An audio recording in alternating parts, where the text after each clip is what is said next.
আসসালামু আলাইকুম রহমতুল্লাহি ওবরকাতুহু।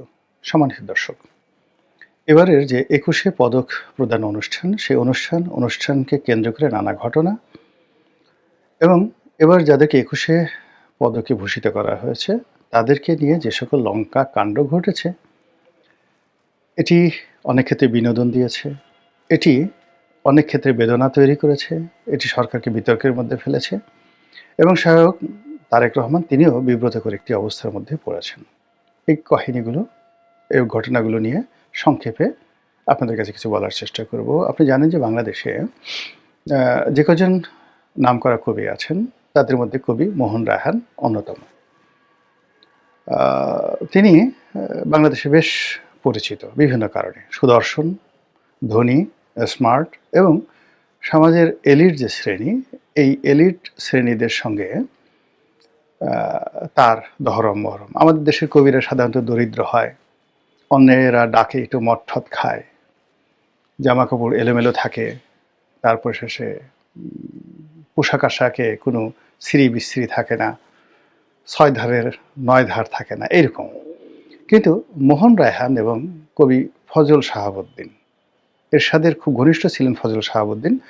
আর মোহন রায়হান এরশাদের ঘনিষ্ঠ ছিলেন কিনা আমি বলতে পারবো না, কিন্তু তিনি সমাজের ধরুন সেই সাবের হোসেন চৌধুরী তার খুব ঘনিষ্ঠ বন্ধু, এই লেভেলে সাবের হোসেন চৌধুরীদের লেভেলে এক টেবিলে বসে কবিতা চর্চা করার মতো কবি মোহন রায়হান সেই ধরনের মানুষ।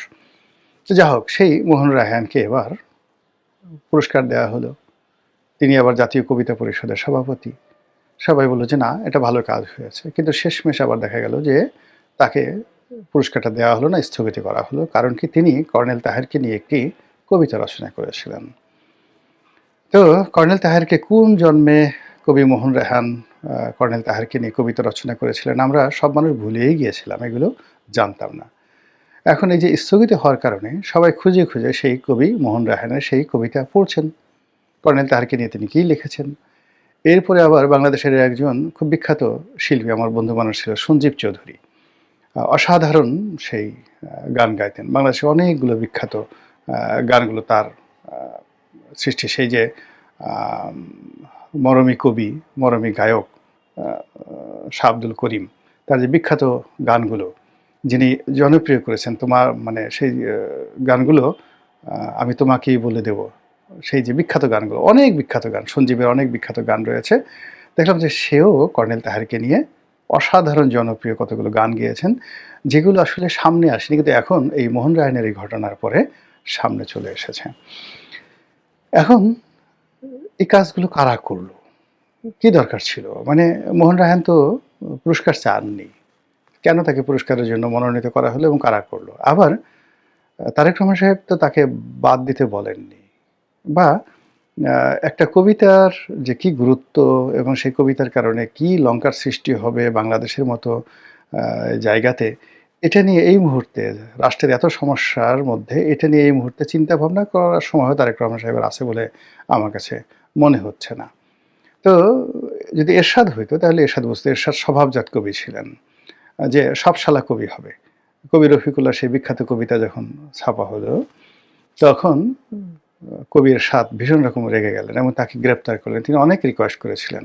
যারা তাকে গ্রেপ্তার করতে গিয়েছিল, জাহাঙ্গীরনগর বিশ্ববিদ্যালয়ের টিচার কবি রফিকুল্লাহ, বাংলাদেশের যে কটি অনবদ্য কবিতা আছে, সব শালা কবি হবে, পিঁপড়ে গো ধরেছি উড়বেই, হ্যাঁ, বনের দাতার সুর রাজা শুনে বসবেই, এত অসাধারণ কবিতা আর হয় না। তো সেই তাকে গ্রেপ্তার যখন করতে গেল, তখন বললো যে দেখো, এটা আমি একটা কবিতা লিখেছি, সাধারণ একটা কবিতা, এটা কেউ পড়বেও না, দেখবেও না, কিন্তু তোমরা আমাকে গ্রেপ্তার করার ফলে এই কবিতাও অমর হয়ে যাবে, আমিও অমর হয়ে যাবে, তোমরা আমাকে গ্রেপ্তার করো না প্লিজ। কিন্তু তাকে গ্রেপ্তার করা হলো, কবিও অমর হয়ে গেলেন, কবিতাও অমর হয়ে গেলেন, আর এরশাদের 12টা বাজলো। একইভাবে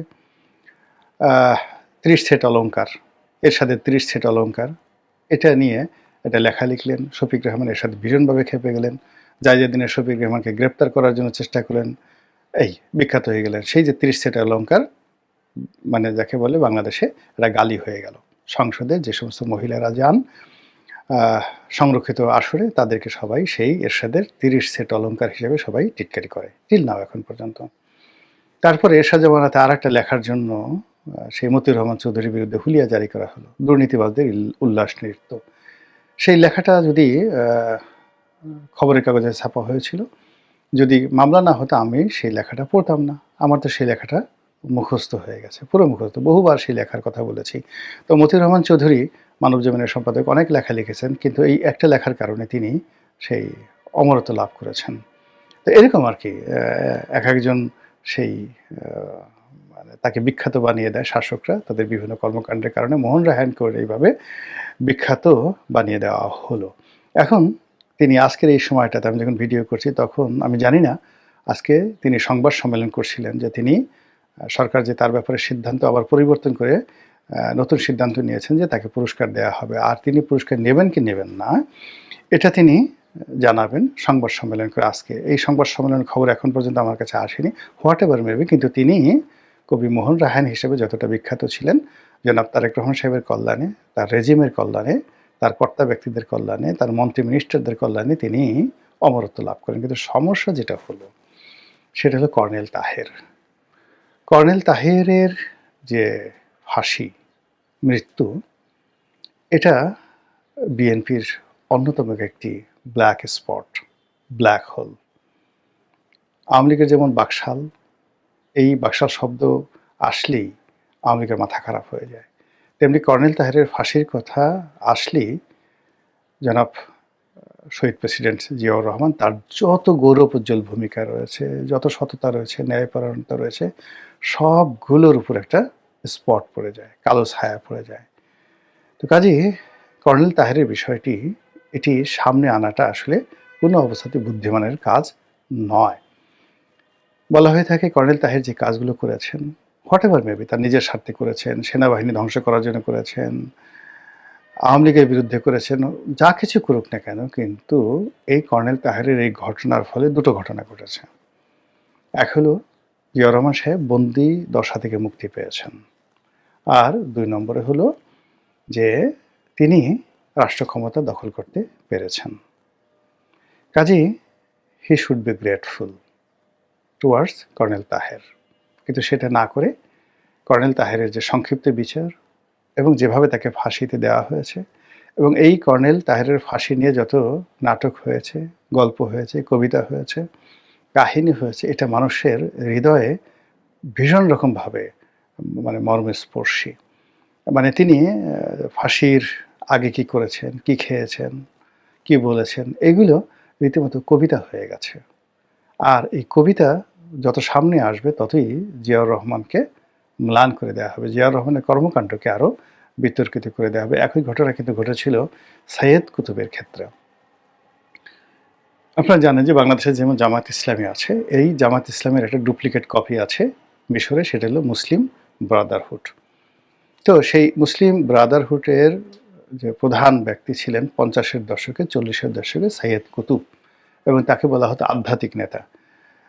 জামাতের লোক সারা দুনিয়াতে, বা যাকে বলা হয় এই মুসলিম ব্রাদারহুড বা ইখওয়ানে মুসলিমিন বা তুরস্কের একে পার্টি, ভারতের জামাত, পাকিস্তানের জামাত, সবাই মানে মাওলানা আবুল আলা মওদুদিরও যদি গুরু মনে করা হয় কাউকে, এবং তার অবস্থানটা এমনকি আবু ওহাব নজদি, ওহাবি মতবাদ আবু ওহাব নজদি তার চেয়ে ঊর্ধ্বে। সৈয়দ কুতুবকে এই জমানাতে তারা মনে করেন মুজাদ্দেদ, জামাতের যারা লোকজন আছেন, মানে তিনি আধ্যাত্মিকভাবে ওই পর্যায়ে ছিলেন। তো তিনি মিশরীয় সেনাবাহিনীতে একটা বিপ্লব ঘটিয়ে ফেললেন 50-এর দশকে। তো সেই বিপ্লব অনুযায়ী তিনি হবেন রাষ্ট্রের প্রধান, সরকারের প্রধান, কিন্তু তিনি সেটা হলেন না। তিনি সেটা হলেন না, বিপ্লবের সেই ক্রেডিটটি তিনি তুলে দিলেন নাসেরকে, গামাল আবদেল নাসেরকে।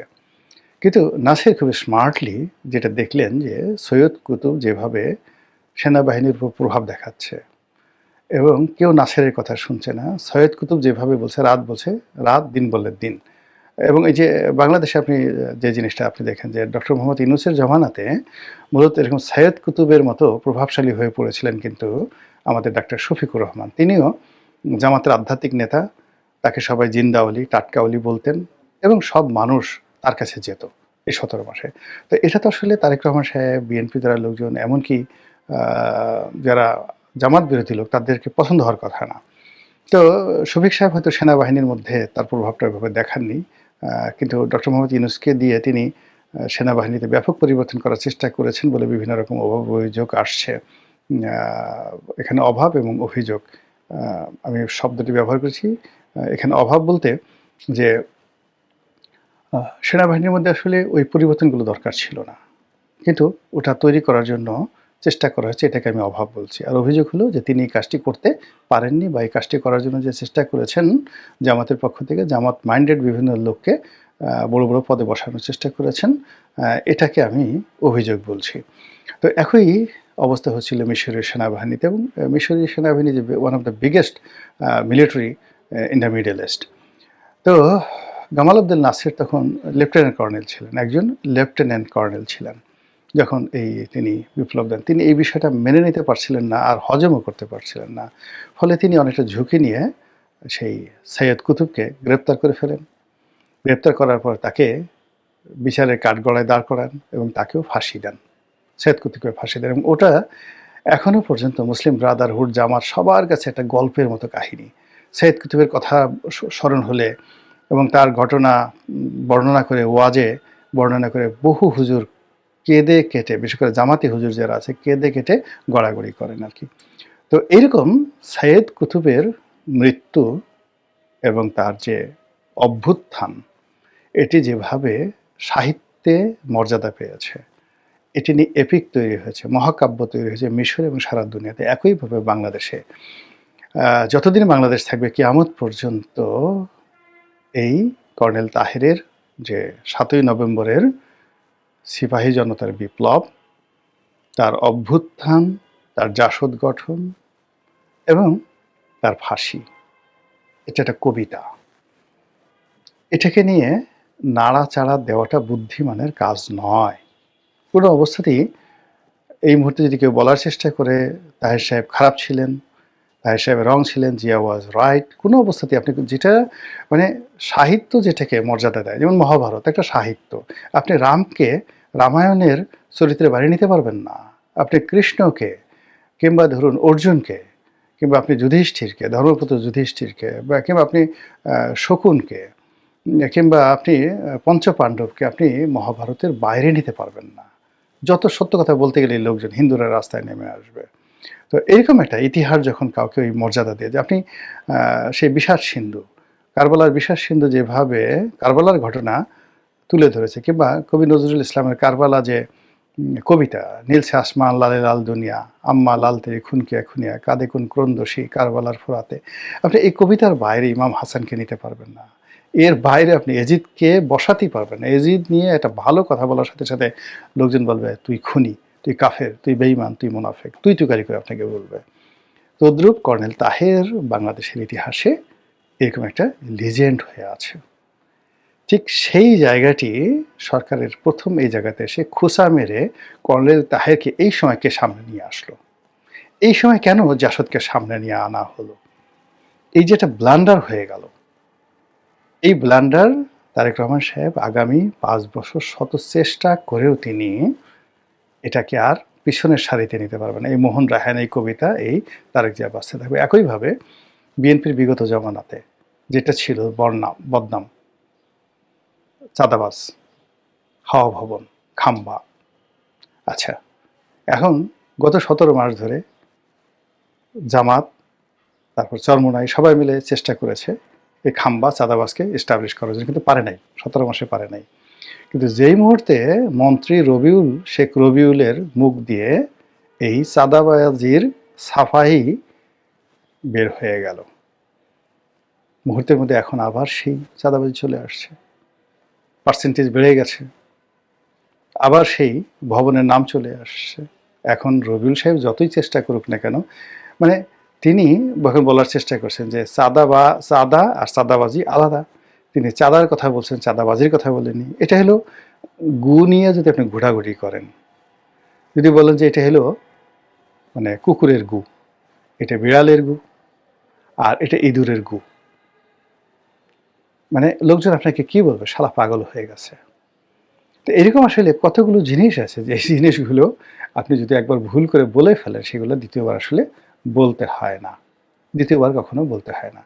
এখন এই যে যে কথাটা রবিউল সাহেব বলে ফেলেছেন, it's a mistake, slip of tongue, স্রেফ বলা উচিত ছিল, এটা আমার স্লিপ অফ টাং, যা বলতে চেয়েছি সেটা আমি বলতে পারিনি, এটা আমার দুর্বলতা, মানবিক দুর্বলতা, যা বুঝাতে চেয়েছি সেটি আমি বোঝাতে পারিনি, আমি ক্ষমা প্রার্থী।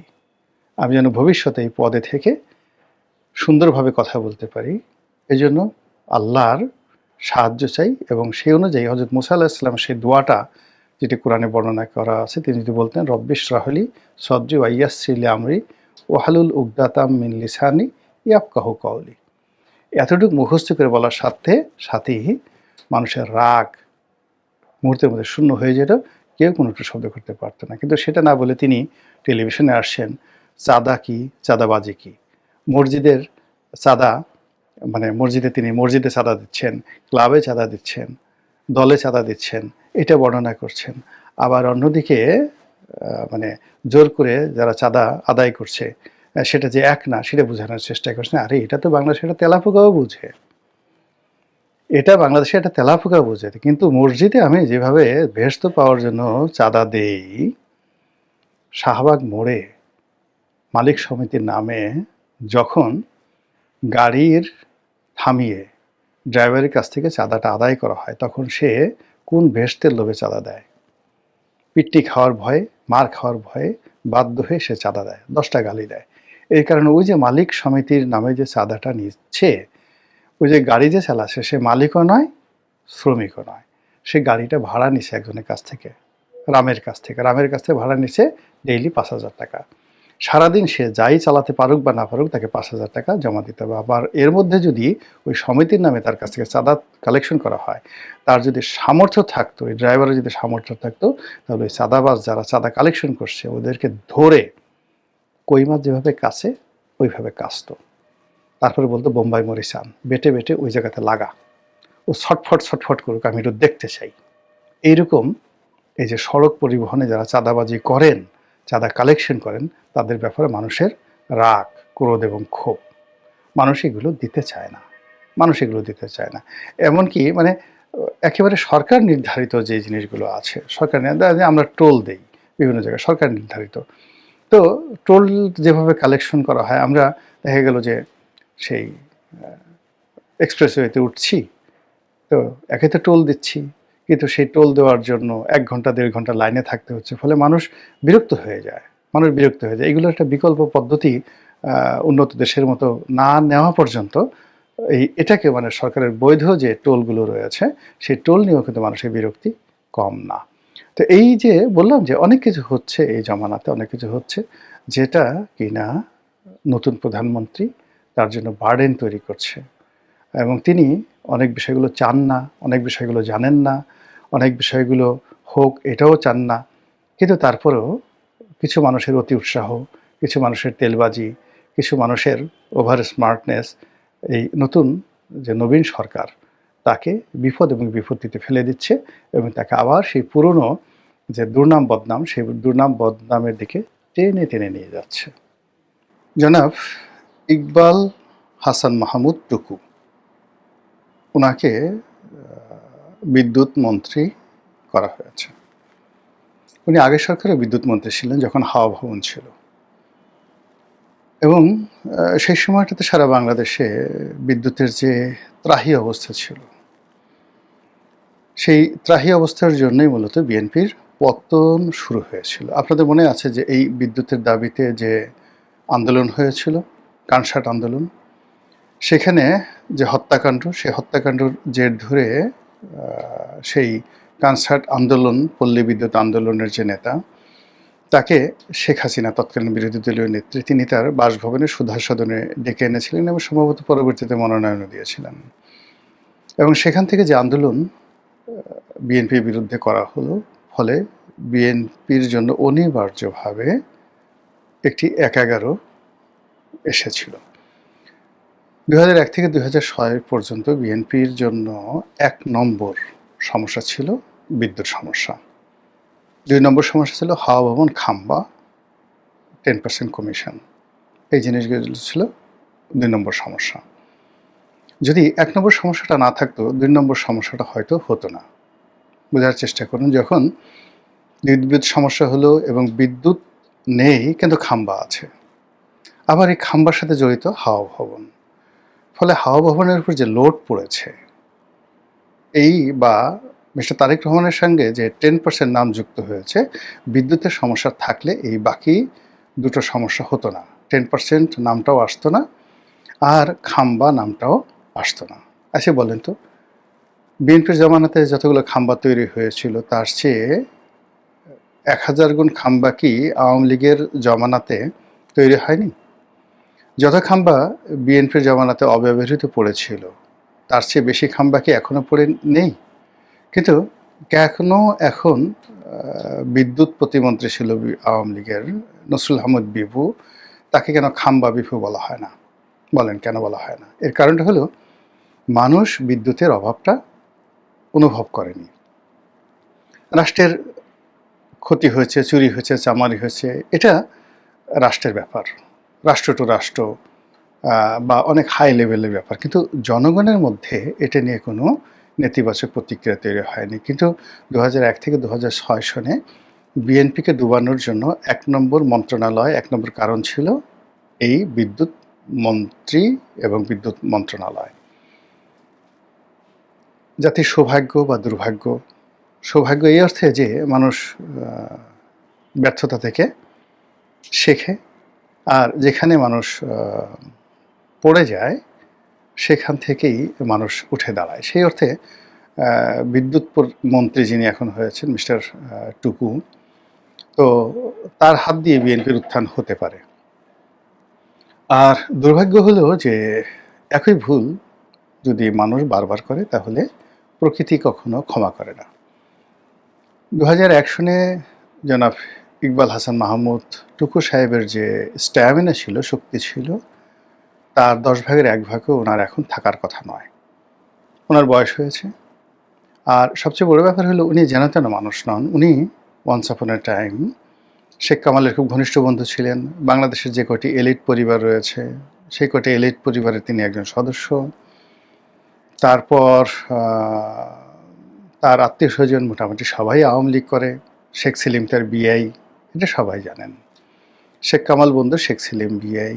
এবং বাংলাদেশের ব্যবসায়ী জগতে ৮০-র দশকে যে কটি কোম্পানি খুব ভালো করেছিল তার মধ্যে ইকবাল হাসান মাহমুদ টুকু সাহেবের কোম্পানি অ্যাপেক্স গ্রুপ, যেটার উনি one of the share holder ছিলেন। উনি বিএনপি করার আগেই ওনার সঙ্গে আমার সম্পর্ক তৈরি হয়েছিল। তো উনি যখন সেই ৮৬-৮৭ সনে ঢাকা চেম্বার ভবনে বসতেন, ঠিক ওই সময়টাতে তার সাথে আমার ভালো সম্পর্ক। তখন তিনি রাজনীতি করতেন না। তিনি, চট্টগ্রামের জহুর আহমেদ চৌধুরী, এরা সবাই মিলে এই ইউনাইটেডলি অ্যাপেক্স গ্রুপ ছিল এবং তিনি one of the share holder ছিলেন অ্যাপেক্স গ্রুপের। তখন তাদের একটা টেক্সটাইল মিলে ছিল, সাভার টেক্সটাইল। তখন থেকে আমি টুকু সাহেবকে চিনি। একজন সাংবাদিক হিসাবে জনাব টুকু সাহেবকে আমি তখন থেকে চিনি। এরপরে সেই যখন ২০০১ সন থেকে জাতীয় রাজনীতিতে এলাম, তখন থেকে তাকে রাজনীতিবিদ হিসেবে চিনি। আর ওনার সঙ্গে আমার ব্যক্তিগত সম্পর্কটা অত্যন্ত স্নেহ এবং শ্রদ্ধা। তিনি আমাকে প্রচণ্ড স্নেহ করেন আর তাকে আমি শ্রদ্ধা করি। কাজেই তার সম্পর্কে কোনো নেতিবাচক কথা বলা, মানে একটু মুখ বাঁকা করে কথা বলা আমার জন্য খুবই ক্ষতিকর, আমার নিজের জন্য, বিকজ আমি তাকে ভালোবাসি। তো সেই টুকু ভাই, সেই টুকু ভাইয়ের একটি বক্তব্য নিয়ে ভীষণ রকম ট্রল হচ্ছে বাংলাদেশে। সেটা হলো, তিনি যেটি বলেছেন যে শেখ হাসিনার জমানায় বিদ্যুৎ খাতে যে লুটপাট হয়েছে, সেই লুটপাটের ফলে পুরো বিদ্যুৎ অঙ্গন ঋণের ভারে জর্জরিত। এখন আমাদের যে বিদ্যুৎ খাতটা, এটা এতটা জটিল হয়ে পড়েছে, এখানে এলএনজি দ্বারা বিদ্যুৎ প্ল্যান্ট চালিত হচ্ছে। এখন ইরান যুদ্ধ হয়েছে, এলএনজি পাওয়া যাবে না। এখানে ডুয়েল ফুয়েল আছে, ডিজেল চালিত গ্যাস ক্ষেত্র আছে, এখানে কয়লা চালিত মানে বিদ্যুৎ প্ল্যান্ট আছে। তারপর এখানে দেশের বাইরে আদানি থেকে বিদ্যুৎ আনা হচ্ছে, দেশের বাইরে থেকে আনা হচ্ছে, আমদানি করা হচ্ছে। মানে এত জটিল একটা বিদ্যুৎ খাত তৈরি করে গেছেন শেখ হাসিনা। এই বিদ্যুৎ খাতের ম্যানেজমেন্ট করা, অর্থাৎ একবার আদানির সঙ্গে বসেন, একবার রামপাল কয়লা বিদ্যুৎ কেন্দ্র সেটার সঙ্গে বসেন, আবার ওদিকে পায়রা বিদ্যুৎ কেন্দ্র তৈরি হয়ে আছে, ভোলা বিদ্যুৎ কেন্দ্র তৈরি হয়েছে, সেখানে বিদ্যুৎ উৎপন্ন হচ্ছে, কিন্তু সেগুলোকে জাতীয় গ্রিডে এনে সঞ্চালন কেন্দ্র তৈরি হয় না। বিদ্যুৎ কেন্দ্র তৈরি হয়েছে, টাকা দিতে হচ্ছে, খরচ করতে হচ্ছে, লস গুনতে হচ্ছে, কিন্তু ওটা জাতীয় গ্রিডে দেওয়ার মতো সঞ্চালন লাইন তৈরি করা হয়নি। যেমন ধরুন ভোলার গ্যাস ক্ষেত্র, ভোলায় প্রচুর গ্যাস আছে, কিন্তু সেই গ্যাস জাতীয় গ্রিডে আনার মতো অবস্থা এখনও তৈরি হয় নাই। আবার পায়রাতে যে বিদ্যুৎ কেন্দ্র তৈরি করা হয়েছে, সেই পায়রার বিদ্যুৎ কেন্দ্রের ফুল লোড জাতীয় সঞ্চালন কেন্দ্রে বিদ্যুৎ কেন্দ্রে আনার মতো অবস্থা এখনও তৈরি হয়নি। অর্থাৎ দক্ষিণাঞ্চলে এত বিদ্যুৎ দরকার হয় না। তো এরকম মানে অনেকগুলো জটিল। এখন সেই জটিল বিষয়গুলো তিনি বসার সঙ্গে সঙ্গে কিন্তু বুঝতে পেরেছেন। সেই কথাটা বলতে গিয়ে তিনি একটা বেফাঁস মন্তব্য করে বসেছেন যে লোডশেডিং মানে এই যে ঋণ করে ঘি খাওয়ার চাইতে না খেয়ে থাকা ভালো, আর এখন বিদ্যুৎ নিয়ে আমরা যে সমস্যার মধ্যে আছি, ঋণ নিয়ে যে সমস্যার মধ্যে আছি, এর চাইতে লোডশেডিং ভালো। আর সঙ্গে সঙ্গে তার আমলনামা চলে আসছে, পাবলিক হু হু করে বলার চেষ্টা করছে কি হলো ইত্যাদি ইত্যাদি নানা রকম কথাবার্তা। ভদ্রলোক একেবারে ব্যতিব্যস্ত হয়ে সাংবাদিকদের উপর ভীষণ খেপেছেন এবং তিনি বলেছেন যে তোমাদের কারণে আমি এবং আমার পরিবার সাফার হয়েছে। আপনারা জানেন যে ১/১১ সময় তার স্ত্রী, তার সন্তান, তাদেরকেও জেলখানাতে নেওয়া হয়েছিল এই বিদ্যুৎ সেক্টরে দুর্নীতির অভিযোগে, এবং আরও অনেক অভিযোগ। তো সেই অভিযোগ আবার তার দিকে আসছে এবং এখনকার যে বাস্তবতা, সেই বাস্তবতায় শেখ হাসিনা ধরুন প্রায় ২২,০০০ থেকে ২৪,০০০ মেগাওয়াট বিদ্যুৎ কেন্দ্র নির্মাণ করে গেছেন। পিক আওয়ারে এই বিদ্যুৎ কেন্দ্রগুলো ১৭ থেকে ১৮,০০০ মেগাওয়াট বিদ্যুৎ উৎপন্ন করতে পারে।